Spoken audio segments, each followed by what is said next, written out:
I wanted to have mums on who then have, been affected by cancer. And today we had the lovely Claire, who is going to tell us all about her lovely son, who unfortunately has been affected by cancer. So this one is very different.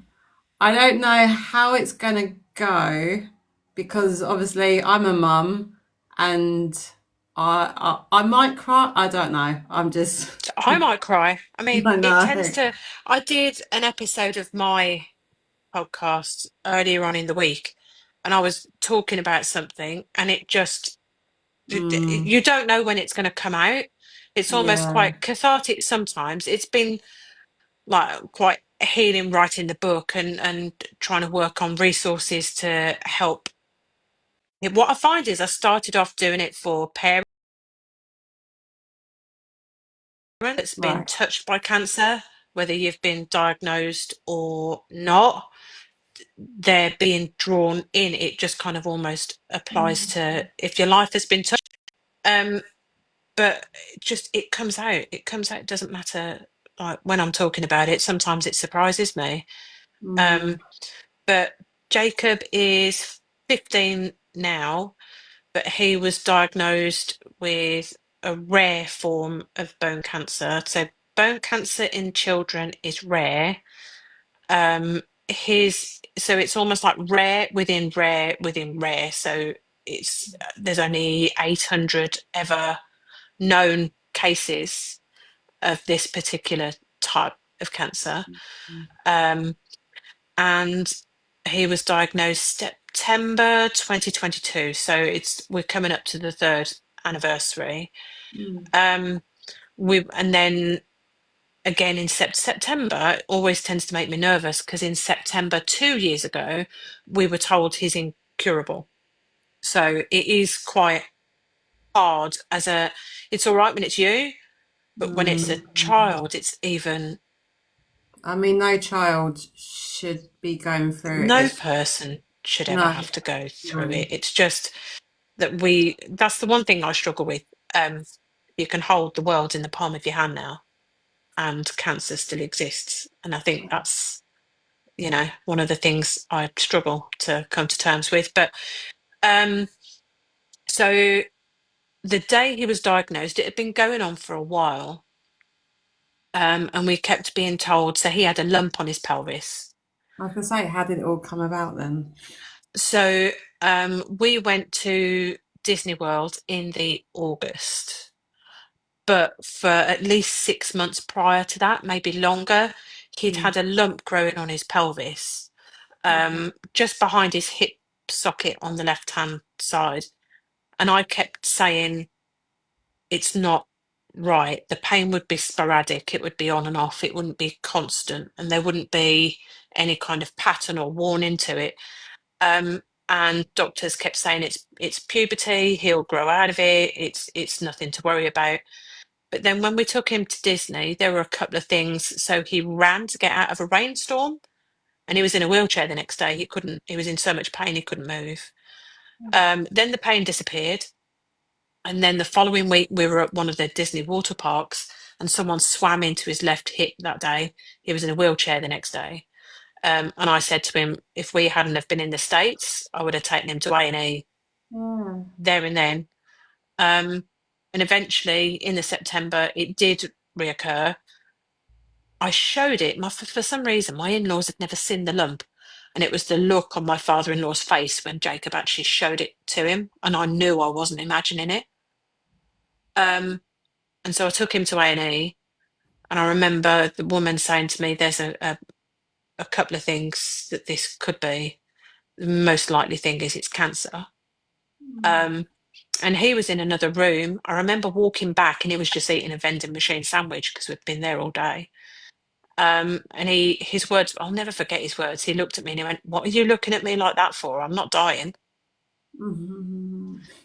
But we didn't know, we were told the most likely thing it could be was cancer. So we made the decision because Jacob and his older sister are from my previous marriage. So I live in Banbury full time. His dad still lives in Birmingham. which, if you can't tell by my accent, is where I'm from. Uh, so we co-parent, so we share when we've got them. I had to get the doctors to ring my ex-husband to say he's going to need to go to the JR for a, a scan tomorrow. And that's where they said, we don't need to do a biopsy. We know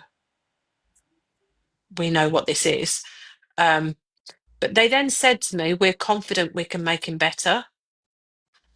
So the way I coped in the first few weeks was I held on to it for as long as I possibly could. It would be the last thing I thought about over and over again. It became like a mantra, and I would fall asleep thinking about it, and I would wake up thinking about it. Um, but it was quite hard because the Queen had died. I remember the Queen had passed away that September, and we were sitting in the JR as they were moving her from Scotland to London, and we were having to watch that whilst we were waiting to hear. So it was, yeah, you hold on to whatever you can in the beginning, to be Absolutely. honest. But we didn't tell him straight away. We waited. He had two biopsies.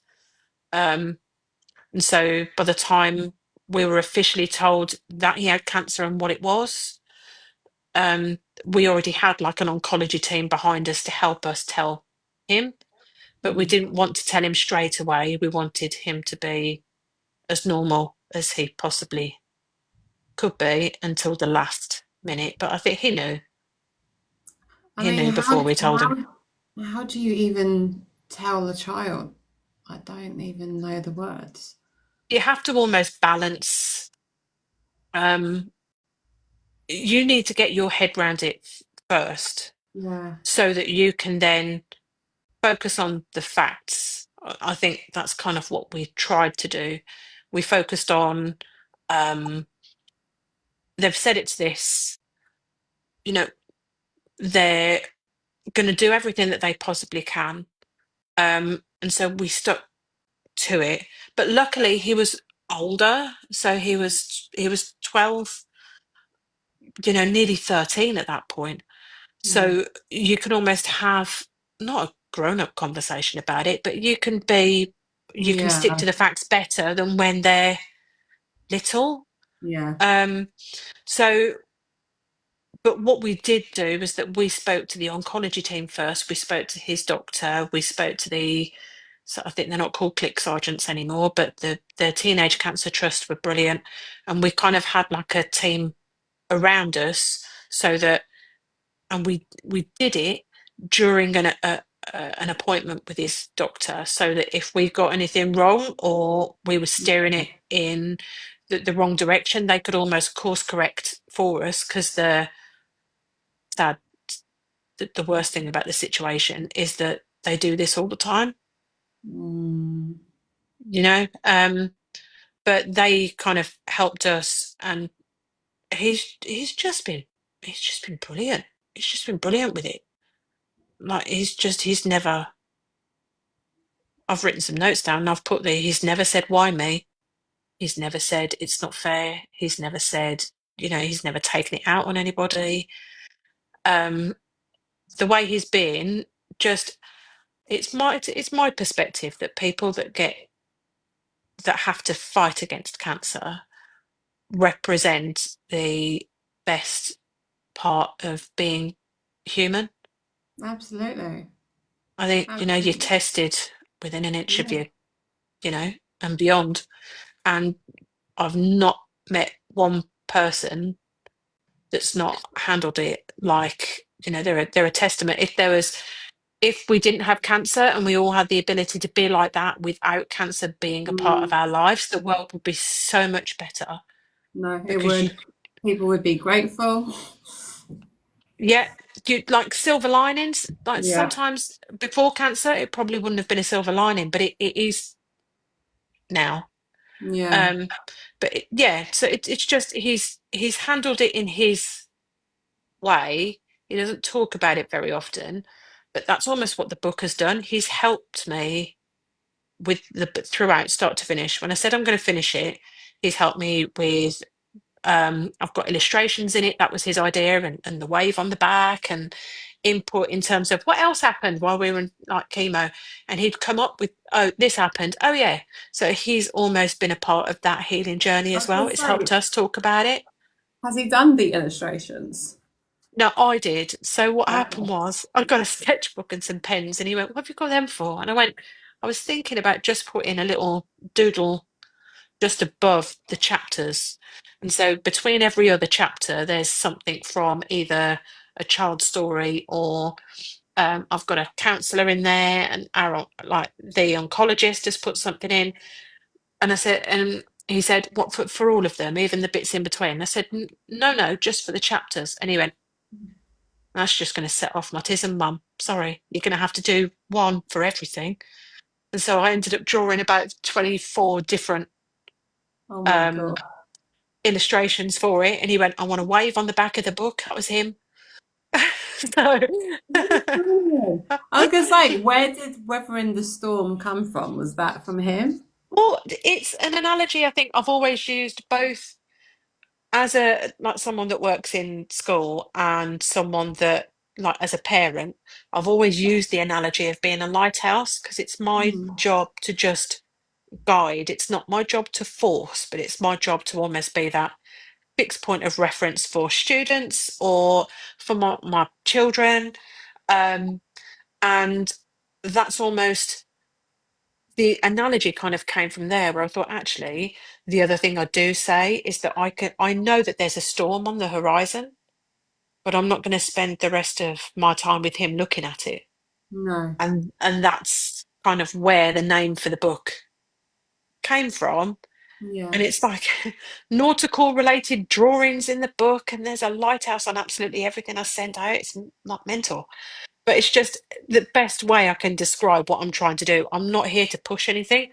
I'm just, this is all the stuff that's here if you need it. Absolutely. I mean, you obviously have to stay strong for him, but I mean, how do you cope then yourself? Like, I can't. Uh, well, that's almost where everything else that I've done comes from, because the two things I've noticed is that the emotions that come with being with cancer, I'm doing that because it almost looks like it's a rainbow. And Mm, one end of the rainbow, you've got where people look at you like you're a victim, mm, and the other where they look at you like a warrior or a hero. And I'm like, but there's so much in between. yeah, yeah, yeah. And by sticking to those two, I actually found it quite isolating. Someone tells me to stay strong, it almost feels like an instruction, not encouragement. It Mm, almost feels like I can't drop that mask because people, oh, you're so strong. And I remember seeing something. I did some training on how to support children with cancer for an old school I used to work for. And there's a saying on a cancer ward, and it's you don't know how strong you are until strong becomes your only option. yeah, But it shouldn't. It's true, but it shouldn't it be that shouldn't be. way. No, You should be able to say, do you know what? I can't. I can't. I've got to. You need to be able to break, and you need people to say, do you know what? I'll hold the line until you're ready to get back up. yeah, And I just don't feel like there's much of that narrative going on yeah. um, at the minute. Like, no charity wanted to be in the book. I just find that, I mean, disgusting. I don't Not understand. one. There's even one locally to where I am that's actually fighting for better rights for parents. Because the other thing I've found through talking to other people is that we as parents have to fight for compassion at work.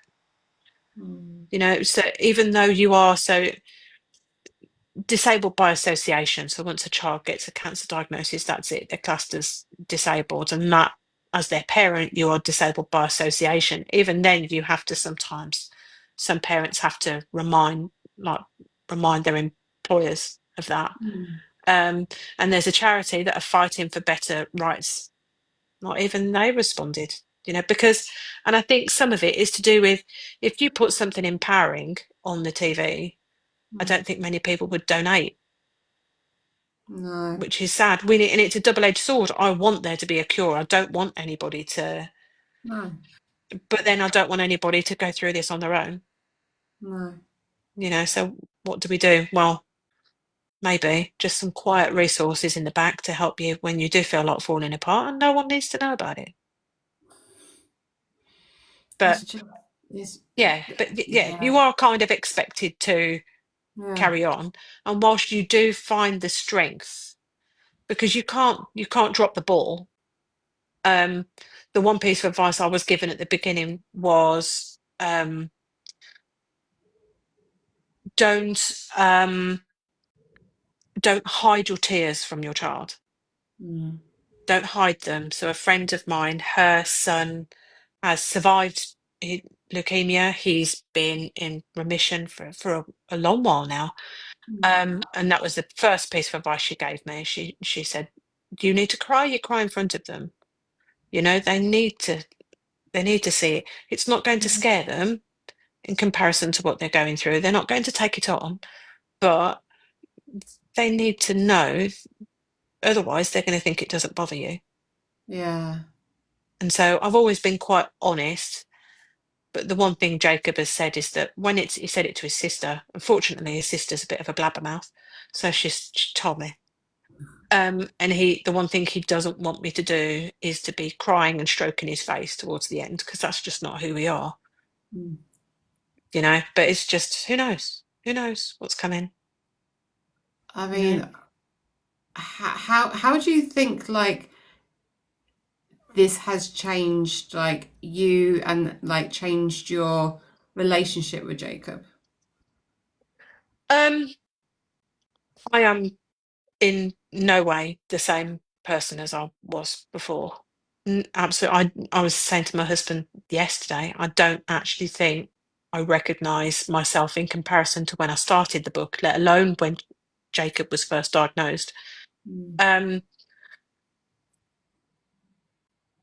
I think I wrote myself off a lot before cancer showed up. There would be a lot of like anxiety and self-blame on lots of little things that would go wrong, and I'd agonize over everything.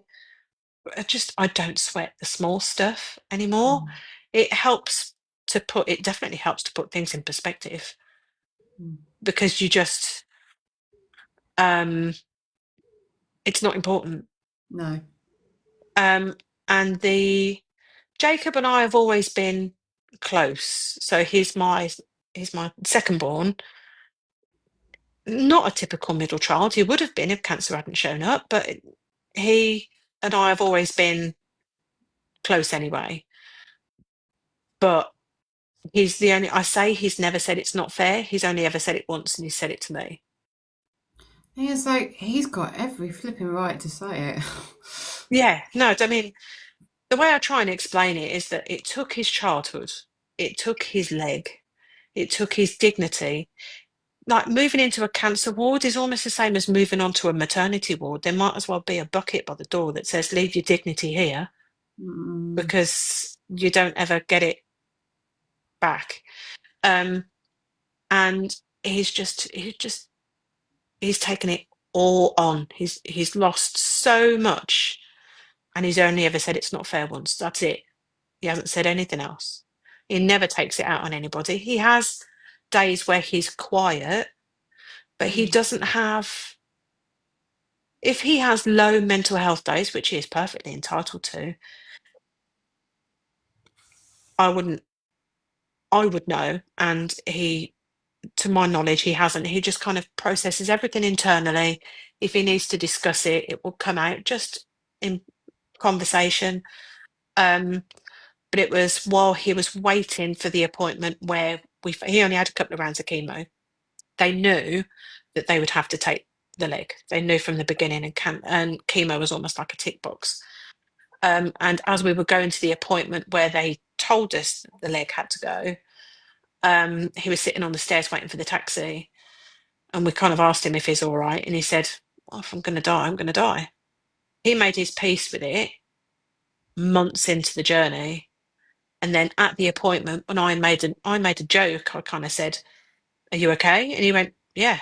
And I went, well, you've just found out that you're going to have to lose your leg. And he said, well, I'd rather that than keep having cancer. And I said, well, I did offer my left leg, but they didn't want it. And he went, of course I don't want it. If you're using the size of your thighs, plus you're taller than me, I'll be going around in circles. And that's just that's how he deals with it. He's just got such a dark, inappropriate sense of humour, but it keeps us all going. Oh, Like it's I just love that. that. Yeah, no, I don't want your leg. If you said how big your thighs are, I was like, oh, cheers, thanks, mate. I'll let you have that one. Fine. But yeah, no, I'm not the same person. He's not the same person. That's what I've just spoken about in my podcast. How there's a picture above my stairs weeks before he was diagnosed, and that glint. I think everybody kind of doesn't matter how old you are, the not carefree attitude because Mm, adults aren't carefree, but it's just mm, almost that. Well, it won't happen to me, mm, So it's just even his eyes aren't the same, yeah, So he stopped being a child the day it was finally admitted that it was cancer. yeah, Um, and I stopped being the person I was. It's like I walked into the hospital that day and I went in with one identity and came back without one, yeah. if that makes any That makes sense. that Yeah. makes And you have to almost like stand in the rubble and decide what you're going to build with it, knowing that cancer can take a wrecking ball to it at any minute. mm, Um, but yeah, so you just have to deal with the facts and take things as they come and just deal with now because the past is gone, you can't touch it, and the future's not here yet. You just deal with now. I mean, so going forward, like, is Jacob on any other than like treatment now, or? Yeah, so the medication he's on is so luckily our oncologist is brilliant because there's no studies, you don't have many instances of this particular type. There aren't enough people to do trials. So they look through things that have just been like mud that's been thrown at a wall and seen what's stuck and then tried it. And Okay, we've been really lucky. So he's on cancer blockers. So it blocks the signal from the brain to the cells, the tumours, to stop them from growing. okay, Um, because when the leg was taken, a piece of the tumour must have broken off um, and come up the artery and into his lungs. And so there's right, about 30 tumours up there. Um, and for the last 2 years, it will be in September, um, he's been stable. And we've had right, 2 more years than we thought we were going to get, but it's not a long-term solution. So this autumn, we are aware that a conversation is coming.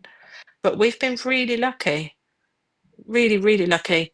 The oncologist didn't think he'd have to ask for another 12 months worth of meds. But yeah, here we are, 2 years in. I'll take whatever time we've got. absolutely. Yeah. So, but we'll see in August what their plans are. But I think they're going to trial taking him off them because those drugs have actually stopped his thyroid from working.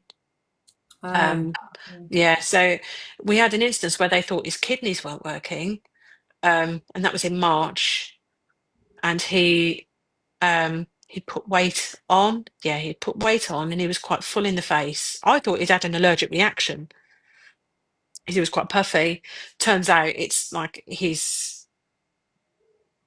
his output from his thyroid was just non-existent. So he's now on okay. hormone meds for however long he's got.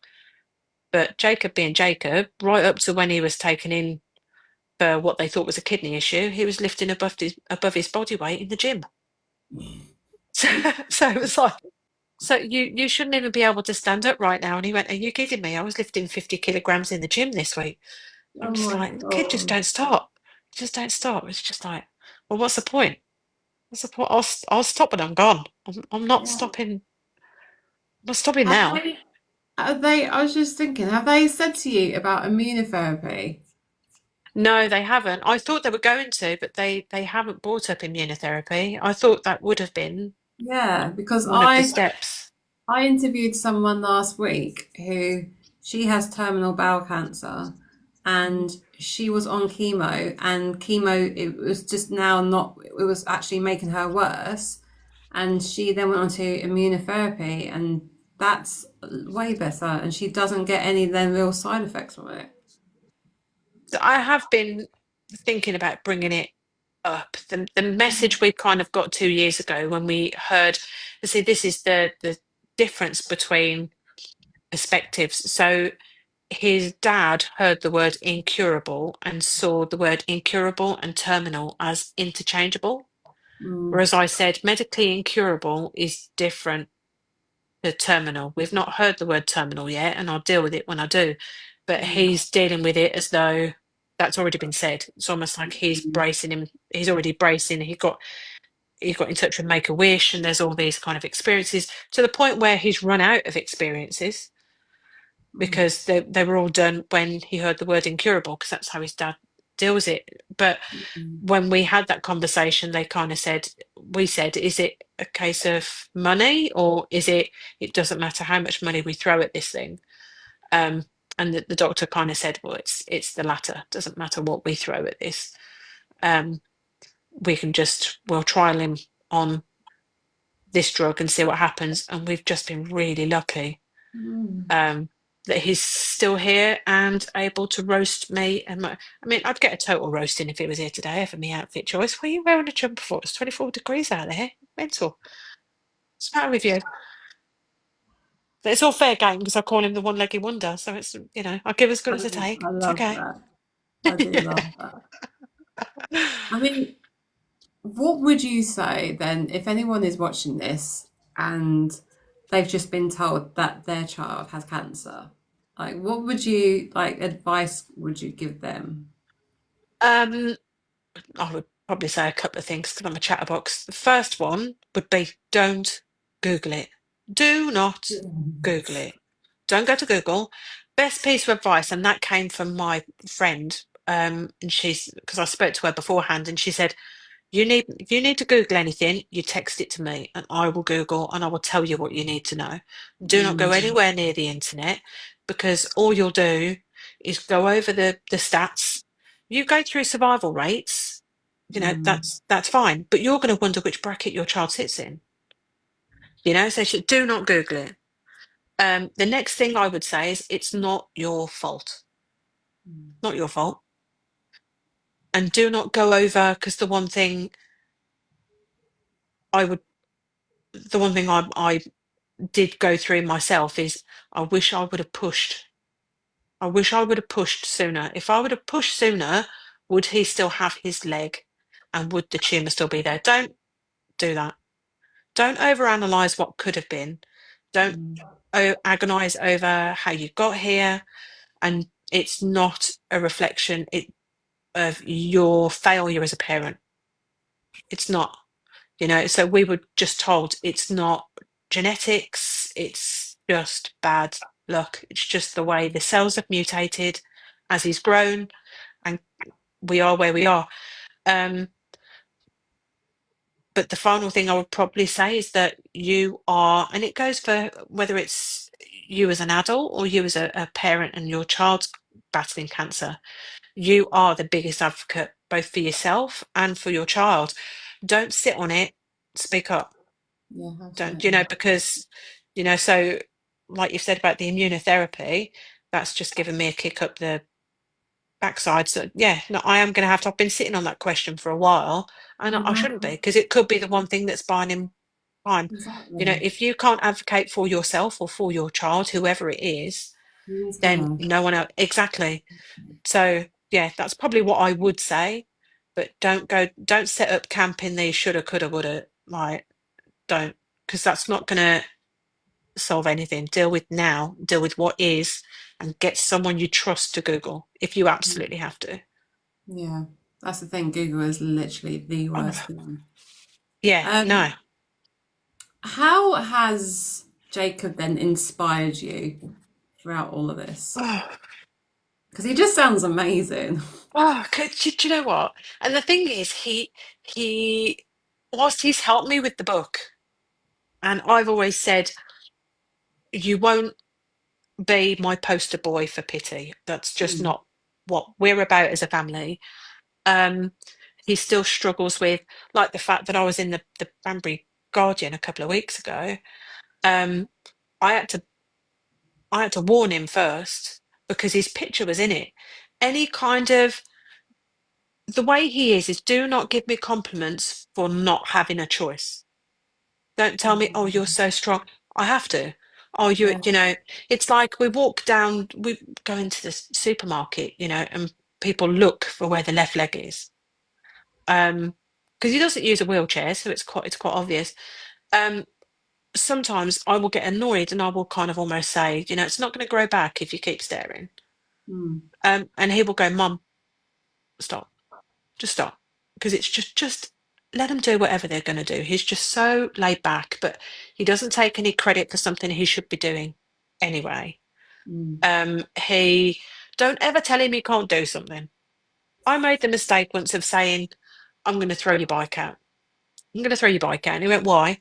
And I went, because you can't ride it anymore. I mean, I hate to state the obvious, but you've only got one leg, you know? I mean, it's kind of a hurdle. And he went, watch me. He was then sent up to Manchester. I've got video of it. He was sent up to Manchester for 8 weeks of radiotherapy at the Christie. First thing he did was find where the hotel gym was and get his dad to video him on the bike. And he sent it to me, and he was just like, "Don't tell me I can't do anything, because I'm going to do it." He's waiting. He's hoping he can get to next April because he's 16 Easter. Because he doesn't want to do a tandem skydive. He wants to do it by himself. He's almost hyper independent now. He's almost gone the Wow. other. Um, but so yeah, he helps me because a lot of people go, he just doesn't stop your boy, does he? And I go, I don't think he knows how. And they No. then look at me and go, I wonder where he gets that from. So it's helped me almost be like, okay, all right, maybe he has got my stubborn streak. And it's like, I well, mean, sounds like yeah, yeah. it. It's like he refuses to be defined by cancer. He Good refuses to for be defined by him. it. Yeah. No, I've got cancer. It hasn't got me. And that's his mantra, really. So He just just that, just he the just attitude and the mindset is just mind blowing for a child. It's yeah, crazy. yeah. And he's just whether he has probably fallen apart, and he has probably fallen apart by himself. I know he struggled with the isolation, especially when it came to his friends being told that he's incurable. It's almost like when kids move year groups, just Mm, before they do it, they all tend to back away from each other in preparation for transition. And his friends have almost done that a little bit, and they've right. almost backed away because they're all preparing, and he struggled with that. But as people realise that, well, they said incurable, and he's still here 2 years in, they've all started to. But it helps you separate. I know it's helped Jacob separate who his real friends are Mm, and who are just background noise. They've done yeah. it for him. He's not actually needed to figure that out. The ones that have backed off, he's let them. The ones that have stayed, that's he's kept those. But I haven't had to. I know he's got it. I'm there if he needs me, Mm. but I know you've got this. But like the lighthouse thing, I'm just here in the background, and if you need me, you know where I am. And he's like, I know, but I've got it, He just and he just sounds gets on with it. just incredible. Um, What would you want people to know then about childhood cancer that they might not know now or they might not understand? um, there's not much in terms of, especially bone cancer. Um, the treatments are still draconian. They haven't advanced very much, so they're Is it because still there hasn't been then that many cases? exactly. So the thing with Jacobs is that because of how rare that one is, he had to have the chemo treatment for Ewing, um, even though he's got a rarer type. And there's somebody that's actually in the local area who runs a charity on the fact that her son has Ewing, um, and that the treatment is just so painful. And Mm. I mean, treatment's painful anyway, but Mm. but it's just there's not been very many advancements in terms of the treatment, and she's working really hard to give funding so that that can change. Um, so that's probably some outdated treatments just because there's no alternative. Um, and that, that needs to change so that kids can actually, so people can enjoy being people. Because whatever works, so the oncologist that's written in my book, he's explained it in a way that if there are any advancements made in the adult world, it then gets trialed in the children's cancer world. If anything works there, it feeds back, so it almost works out as a bit of a feedback loop. Yeah. And it's so there is movement, but it's just not at the pace that Mm. us as family members and people that are going through it would like it to be. But the bottom line is, it's because it doesn't happen Statistically, to yeah. many children It doesn't statistically. happen enough for it to then, Warrants, yeah, yeah. yeah, it's backwards, isn't it? So it's just like, Backwards. okay, um, so that's almost why I'm going to continue screaming into the void, Absolutely. um, until people listen to people like you and I that are going, do you know what? Yeah, it is hard. And Mm. being told to stay strong is isolating because we can't ask for help. And then being looked at like a victim because we need rescuing, that's also isolating. Mm. And it's just, we should be allowed to say that it's hard and we should be allowed to fall apart without it being about pity. It should Yeah. be just being about humans helping other humans, Yeah. because us being lucky enough to not have it should be helping the people that are having to go through it. Yeah. No, absolutely. Sophie's put that she loves this chat. I had Sophie on here last week. She's lovely. I love Sophie. I do go on. I do apologise. I do forget. I No, do waffle. no, I no, do you're waffle. good. So lastly, I just want to then Yeah. say, so how can people, well, actually, no, two more things. How can people better support families like yours, those who are, children and going through cancer? Make falling apart okay. Make it okay to fall apart. Mm. But not on our own. It should be okay to fall apart and just not by ourselves. You know, people, the people that matter will offer help, but Mm. don't ask, what can I do to help? Because that puts the pressure on us to find something. Yeah. Um, a friend of mine would be, you need a lift to the station? I got it. I mean, Mm. she's given me lifts to the station. She'd run across the road to get the Sainsbury's van when he's like, because I'm still stuck at hospital and I've forgotten that I've got a shopping delivery coming. She's run Yeah. across the road in her slippers and taken it all in. If you've got leftover meals, save a bit so we can freeze it for the Mm. days where we come back, we're too tired to cook, and we've got something just ready to stick in the microwave. Because the one thing you forget as a parent is self-care. Yeah. Self-care. You just don't, because you're terrified of it falling apart. Mm. In that 5 minutes that you go and do something for you, you're going to beat yourself up with guilt because you're putting you Not done. first. Yeah. And you feel like it's a watch pot. You feel like you can't take your eyes off the ball for a second. So if you just and just by that gesture of food or a lift, or even just a text message with zero expectation of getting a reply, Mm. just thinking of you, if you need anything, I'm over here. And that's exactly what she did. And I've she doesn't know it, but she's in the back of the book in the special thanks where I've put, I still know who I am thanks to her. She would offer, like, we now have a routine where we go out, like whether it's for a coffee or, luckily, there's a pub across the road. she gives me normal conversations. Cancer dominates so much of our lives Hmm. that people forget that there are other things that we could potentially be Yeah, talking about. So we go for an hour and we go for a coffee, and the conversation gets completely chaotic and hilarious, and it helps me feel like me yeah. just for a bit, and not about cancer, because cancer has taken a lot. Um, but it's just allow us to just be normal. Just remember when, I think not it's that everything has changed. no, and that's the thing, and I think it's such a fine line because it's so difficult because it's like you don't want the pity because it's like No. you're still you're still that person. Yeah, Like it's yeah.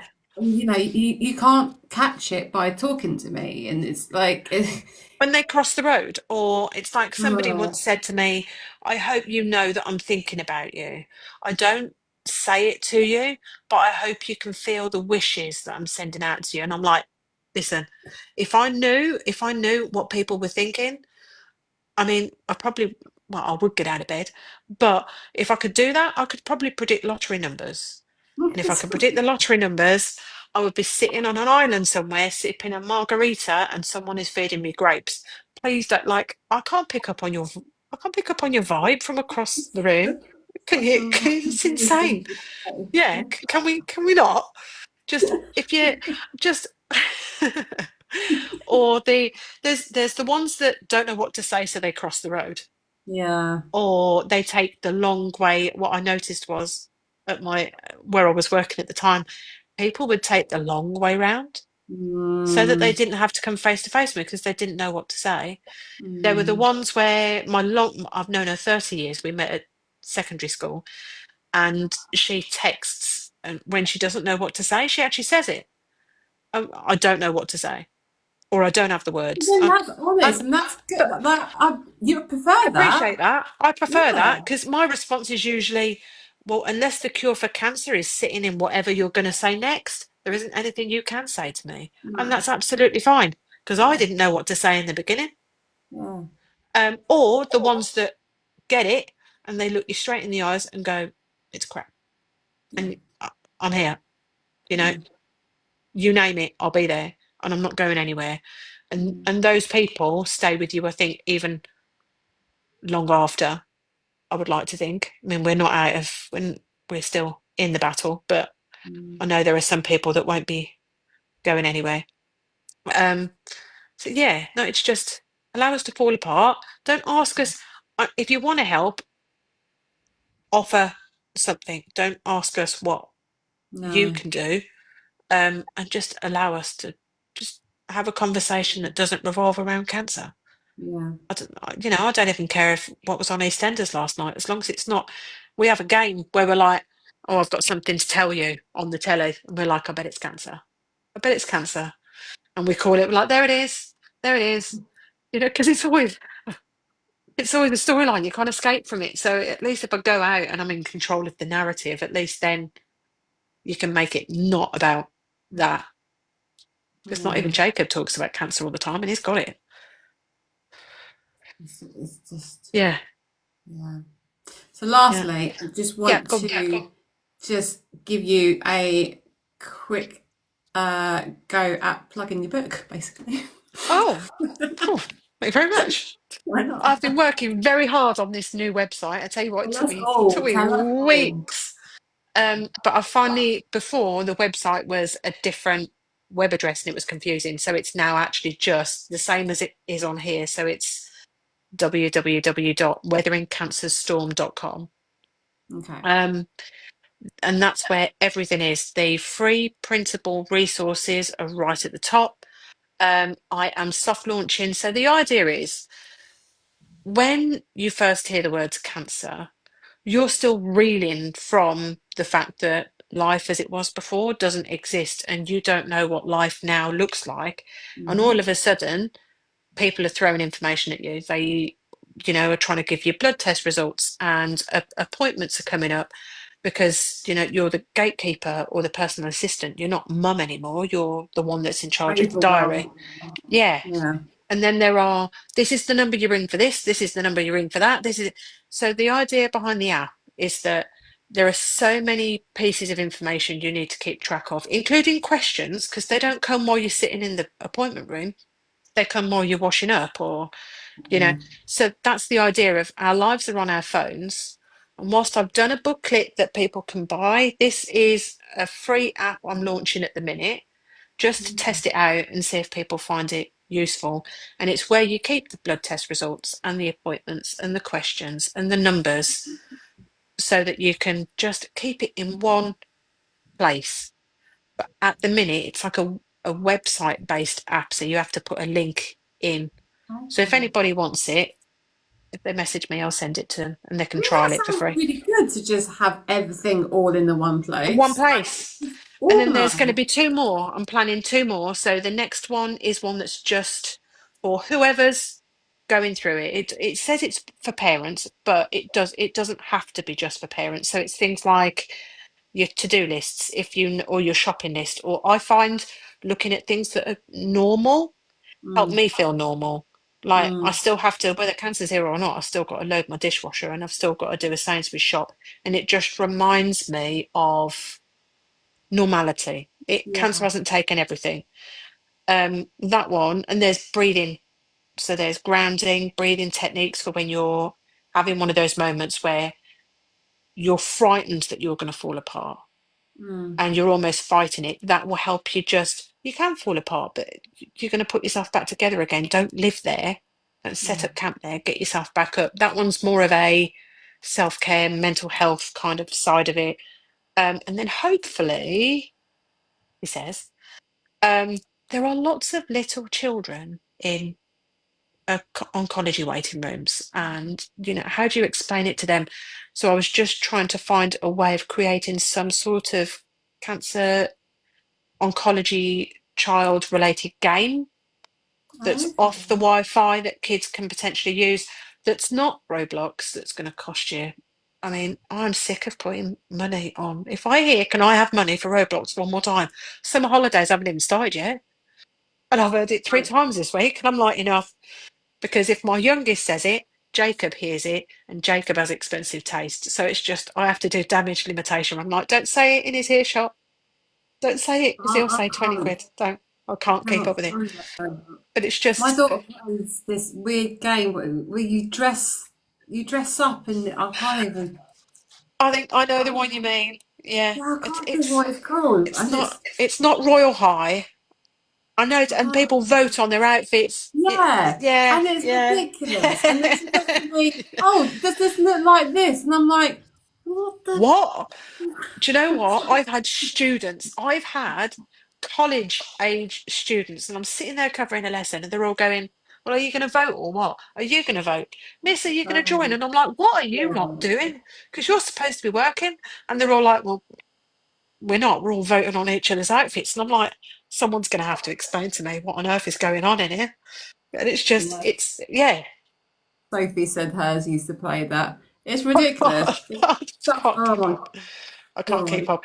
But yeah, so it's something that would hopefully, with an Yeah, education amazing. background, would help children because there will be almost like mindfulness and not breathing, but almost like sneaky ways of taking care of Mm, kids' mental health without actually, but with them being games. yeah, So my husband's like, you're drawing a lot at the minute, and I'm like, oh, I'm doing sprites for a game, and he's like, I'm just going to let you get on with it. I have got no clue what you're talking about, so yeah. he just lets me do it. But yeah, so the idea Like, is when they go to school, when they're early and they have that like, child initiative play, so they're yeah, learning, but they don't realise they're learning. exactly. So it's a sneaky way of almost like if you're popping things, and it's almost got different emotional expressions on them. They're almost doing a bit of emotional regulation as they're doing it.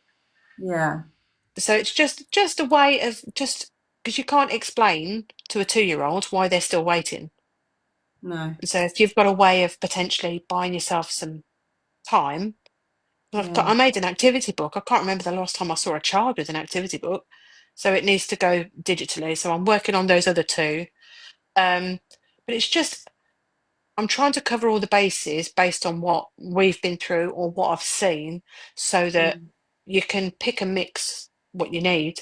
And it's all there on that. There's like a menu at the top of the website where you can just go to whatever you need. But there's, bits where you can almost write at the bottom, you can put your email address in, and I will keep you updated on the book Yeah. because I should have the advanced copies in my possession right now, and there's been a printing delay, and so they're Oh, not here yet. mm, They're not here yet. But yeah, I want to be able to update people because this needs to go out. People need to, it's meant to absolutely. be, if it's on your coffee table, you can pick the book up, or if you're in a hospital ward and you feel like you want to scream or you want to fall apart, you can put the podcast on or a friendly voice, Mm, so based on the time that I spent there, it's dark. I mean, literally, they turn the lights off and you can't see anything, but everybody's drips are going off, and you're like, I can't. Just ways of reminding you that you're still you yeah. and helping you get back up again. So there's that, but the book is the 12th of September, which is the third anniversary of the first time cancer ever entered our awareness. Um, and that has been, I checked that with Jacob first. And luckily, if anybody orders one, Jacob's already asked for a fountain pen so we could start autographing them. Oh, It's hilarious, isn't it? lovely. He's like, well, I need a fountain pen. I'm like, why? And he went, because I want to autograph them. Do I do That it is full name or? And I'm like, you do what you want, Bobs. You amazing. like, I wouldn't have written it if it hadn't have Yeah. been for you. But it's quite easy for me to do what I do when you've got someone like Jacob. That's my dedication. It's quite easy to stay the course when you're the one in charge of the ship. I mean, he is such a credit to you. He's just, oh, everybody needs a Jacob. Everybody needs a Just- Jacob. Oh God, you'll love that. Like, not only do you not like compliments, I'm glad you haven't heard this one. Everybody does need it, like, but it's his inappropriate sense of humour. Mm. It's dark, it's inappropriate. It's usually when we're in some kind of social situation, or watching the sequel of Beetlejuice, and this woman's at the beginning of putting herself all back together again, and you Mm. see the size of the box, and I'm like, there's a leg in there, and the door falls off, and the leg comes out, and I'm like. And I look at the leg and I look at him who's sitting next to me, and I'm trying to size up what leg it is and whether I can make a joke about it. And he looks at me and he just goes, do you know, this is going to get old soon. I'm like, we've been doing this nearly 3 years, mate. You haven't complained yet. Just strap in. Strap in. This is going to go on to the end. Oh, bless him. Right, I've just Yeah. had a Yeah. notification that the live is going to end soon. Okay. Well, But I told thank you I'm a you. waffler. No, thank Oh, you for it's inviting me fine. on. No, honestly, like I wanted you to, come on and tell Jacob's story because, we need, it's a tough conversation and I think we both did very well not crying. But these tough conversations need to be had. They need to be had. Yeah. And so, like, you can always, if you want a harsh truth Yeah. that nobody else talks about, I'm going to do it. Yeah. I've just done one on identity grief, and I'm going to do one on being a divorced parent next.